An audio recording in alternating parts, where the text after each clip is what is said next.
Bienvenidos a Conversaciones, un espacio de la Asociación Diálogo Ciudadano Colombo-Venezolano que se realiza en colaboración con el Observatorio de Venezuela de la Universidad Rosario. Soy Chomil Laceras y hoy tendremos como invitado a Douglas Castro Quesada, economista y sociólogo nicaragüense, máster en estudios latinoamericanos por la Universidad de Oxford. Me acompañan hoy Ronald Rodríguez y María Clara. Hola Ronald, ¿cómo estás? Hola, Chomin. Y Hola, hola, un María saludo para Clara, ¿qué todos. tal? Y Muy con, bien, gracias. Bueno, y con Douglas Castro Quesada, quien es miembro de la Alianza Universitaria Nicaragüense y hoy se encuentra en el exilio como consecuencia de sus actividades en la defensa de los derechos humanos y la democracia en Nicaragua, hablaremos sobre los paralelismos y diferencias entre la situación política que están viviendo Nicaragua y Venezuela. Bienvenido, Douglas. Muchas gracias y un saludo a toda la audiencia. Ok, para comenzar un poco la entrevista, quería preguntarte. El régimen de Nicolás Maduro en Venezuela ha tenido cada vez más una deriva autoritaria, ¿no? Lo mismo que en el caso de Nicaragua con Daniel Ortega. ¿Qué paralelismos y diferencias ves en ambos procesos, Douglas? Bueno, hablando de deriva autoritaria, yo siempre digo que son autoritarismos a la deriva. Es decir, que hace mucho tiempo ya rompieron esa distinción de ser regímenes híbridos o democracia, y están hacia el camino inclusive de totalitarismo. Bueno, las principales similitudes que yo veo es precisamente de que están aplicando la misma estrategia represiva, con la diferencia de que en Nicaragua se aplicó previo a las elecciones del 2021. El régimen dinamitó la vía electoral, encarcelando a todos los candidatos, cerrando todas las ONG y persiguiendo a la iglesia. En Venezuela lo que estamos viendo es que lo está haciendo post las elecciones, después del fraude electoral. Es decir, Ortega, como decimos en Nicaragua, mató gato en puerta, no quiso asumir el costo político de cometer un fraude, como si lo está cometiendo Maduro. Probablemente Maduro creía que podía ganar las elecciones, como le pasó a Ortega en 1990. Entonces eso creo que es la principal diferencia. Lo otro diferencia que yo veo es que en Venezuela uno puede percibir que hay un autoritarismo como más caótico, como más que improvisa más en la carrera, mientras que en Nicaragua uno ve un autoritarismo más arraigado, pero más ordenado, donde inclusive es hasta como más previsible. En Venezuela para mí lo más preocupante es eso, pues de que uno no sabe cuál va a ser el próximo zarpazo. La otra diferencia, creo yo, es más a nivel de la sociedad civil y de la oposición. Pues efectivamente, en Venezuela nosotros vemos una sociedad civil más fuerte y una oposición más fuerte porque hay una tradición democrática de mayor, de mayor trayectoria, pero también porque hay más espacio y en estas últimas elecciones lo supieron aprovechar. En Nicaragua actualmente la oposición está aplastada, es decir, todo el liderazgo fue expatriado, fue expulsado del país, que a mí es lo que me preocupa que pueda hacer Maduro en los próximos meses. Douglas, quisiera preguntarte justamente por eso. Ahorita vemos un repunte de la represión en Venezuela. Y tú, como exiliado, te quisiera preguntar si América Latina está preparada para proteger internacionalmente a esas personas que hoy están saliendo de contextos autoritarios de la región. Pues para ser claro, no está preparada. Es decir, nuestros países no tienen, por un lado, creo que la vocación a abrir las puertas a estos exilios nuevos de los nicaragüenses, los cubanos y los venezolanos. Creo que uno cuando lee la historia siente de que los exiliados de las dictaduras del Cono Sur como que tuvieron mayores ventajas. No sé si eso es cierto, pero eso es lo que yo percibo. Primero es que no están preparados. Lo segundo es que no hay como la conciencia necesaria de qué es lo que están viviendo estos países. Y aquí yo quiero hacer la acotación. Yo creo que después de Venezuela y de la diáspora venezolana, los países que estamos como viviendo la crisis venezolana y la estamos viendo como una noticia nacional es Nicaragua y Cuba. Es decir, en Nicaragua se habla de Venezuela como se habla de Nicaragua. Pero eso yo no lo siento en el resto de Latinoamérica, lo cual es lamentable porque, como yo siempre le digo a muchos amigos politólogos, uno no puede hablar de política latinoamericana sin hablar de Venezuela. Es decir, hablar de política latinoamericana y no entender la centralidad que tiene el drama venezolano en lo que sucede en toda la región, es un despropósito, pero sucede, y ya no digamos a nivel de medios de comunicación, en el mismo mundo de la sociedad civil y en el mundo de la política. Entonces yo creo que lamentablemente la región no está preparada, pero también no está dimensionando lo que está pasando actualmente en Venezuela. Douglas, el régimen venezolano ha venido implementando unas dinámicas autoritarias, unas dinámicas de represión. ¿Tú encuentras similitudes entre las formas de represión que está utilizando Nicolás Maduro y las formas de represión a las cuales ha sido sometido el pueblo nicaragüense? Sí, por ejemplo, hoy estaba leyendo de que acaban de lanzar una nueva ley para restringir a las ONG. Uno lee esa ley y es la mismita que aplicaron en Nicaragua en el 2020-2021, con un agravante, pues, porque el problema no solo es que la apliquen, sino que estos regímenes autoritarios crean leyes que ni ellos mismos cumplen o te obligan a no cumplirla. Yo casualmente lo comentaba a un venezolano de que lo más probable es que no necesariamente la apliquen, sino que digan de que las ONG no presentaron esas declaraciones, las declaren en desacato y digan que están lavando dinero o financiando el terrorismo. Entonces, eso por un lado.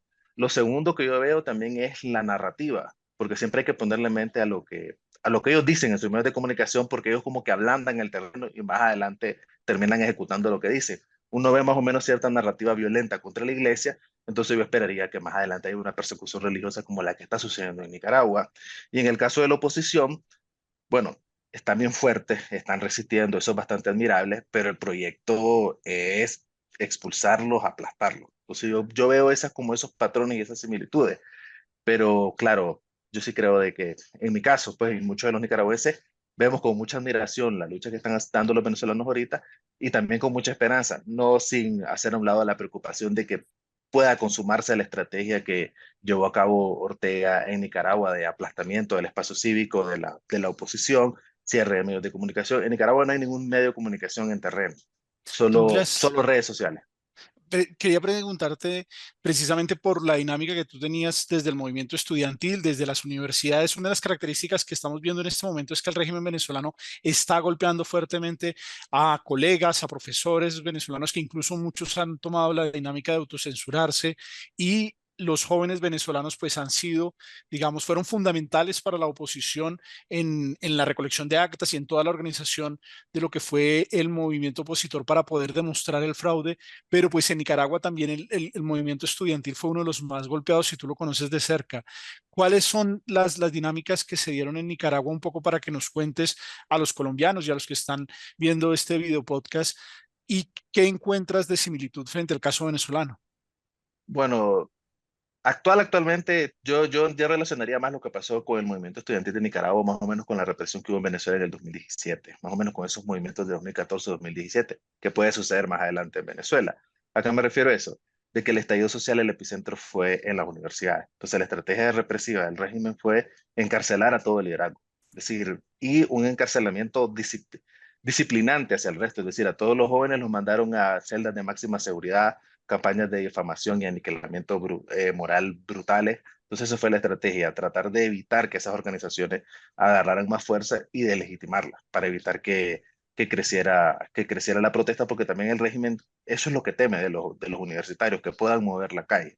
Y además la legitimidad que tiene el ser estudiante, el ser joven, porque ningún régimen quiere verse como persiguiendo a los estudiantes. Entonces ellos trataron de legitimar y fortalecer a sus propios movimientos. Ahorita yo en Venezuela lo que veo es de que hay jóvenes de los barrios populares que están siendo encarcelados, que han sido brutalmente reprimidos, pero eso no ha ido directamente al ámbito universitario porque todavía estamos en la dinámica como postelectoral. Quizás cuando eso se calme más, ya regresen a clase, no sé si están en clase y se comienzan a ver protestas estudiantiles, miremos de que el régimen pase a esa dinámica, pero no descartemos de que quieran cerrar universidades, que expulsen a los catedráticos, porque en Nicaragua ese es el otro problema, cerraron las universidades que no son parte del Estado y las confiscaron para que tuvieran dominio del régimen sandinista, fueran dominadas por Eh, el pueblo. Douglas, el desenlace que tenga la actual situación en Venezuela en un sentido o en otro puede tener consecuencias, por ejemplo, en Nicaragua. Por supuesto. Nosotros decimos con varios nicaragüenses de que Venezuela es como nuestro muro de Berlín. Si cae Venezuela, no nos cabe ninguna duda de que el régimen de Nicaragua sería debilitado, pero también eso moralizaría más a una oposición que en el territorio nicaragüense está bastante aplastada. Pues es decir, yo veo mucho paralelismo con lo que significa Venezuela para los nicaragüenses y los cubanos, con lo que significó, por ejemplo, Polonia en la Europa del Este, con la caída del bloque socialista. Si el régimen de Maduro sale avante en esto, yo siento tampoco no saldría muy fortalecidos, porque yo creo que sale con, como decimos en Nicaragua, con la lengua de afuera, es decir, ensangrentado, herido de muerte. Entonces, se sostenga o no se sostenga, si se sostiene la debilidad es brutal, y si se cae, pues yo creo que el régimen de Nicaragua se vería muy golpeado, la oposición muy moralizada, pero creo que donde más impactaría aún más sería en Cuba. Douglas, y justamente pues en el caso venezolano vemos una oposición que lo ha intentado todo. Una oposición de 25 años que ha tenido diferentes estrategias, unas les ha funcionado, otras no. Hoy vemos una oposición unificada y quisiera preguntarte sobre qué lecciones puede darnos para América Latina, para contextos como el de Nicaragua, una oposición como la que hoy está mostrando Venezuela. Bueno, yo creo que el ejemplo, y como decía al inicio, es mucha admiración en general, porque son 25 años de una sociedad que no se deja domesticar por un régimen autoritario. Eso hay que reconocerlo, porque muchas veces en los ámbitos académicos, en la sociedad civil o en el análisis político, hay una crítica brutal con las oposiciones a los regímenes autoritarios como la de Venezuela y Nicaragua. Eso para mí, yo más bien es lo contrario, es decir, hay que admirar esa resistencia. El otro tema es el tema de la estrategia. La estrategia que aplicó la oposición venezolana actualmente era la que nosotros estábamos siguiendo en el 2021.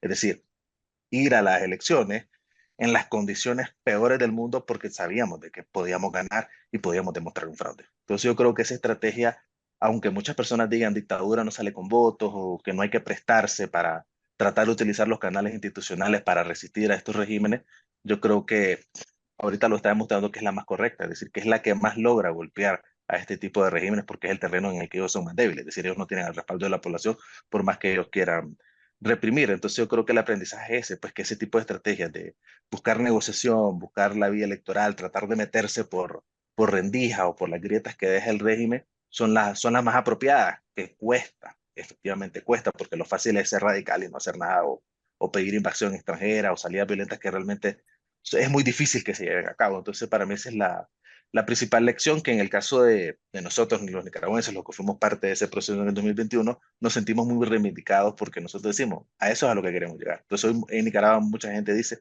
realmente ese es el camino. La diferencia pues que claro, en Venezuela llegaron en el marco de una negociación con cierto marco institucional, con los acuerdos de Barbados, que mal que bien funcionaron de alguna manera. Nosotros en Nicaragua en el 2021 íbamos a ir a unas elecciones en unas condiciones aún más terribles, es decir, sin ninguna negociación de trasfondo, y sin ningún tipo de observación, y aún así estábamos dispuestos a dar esa batalla.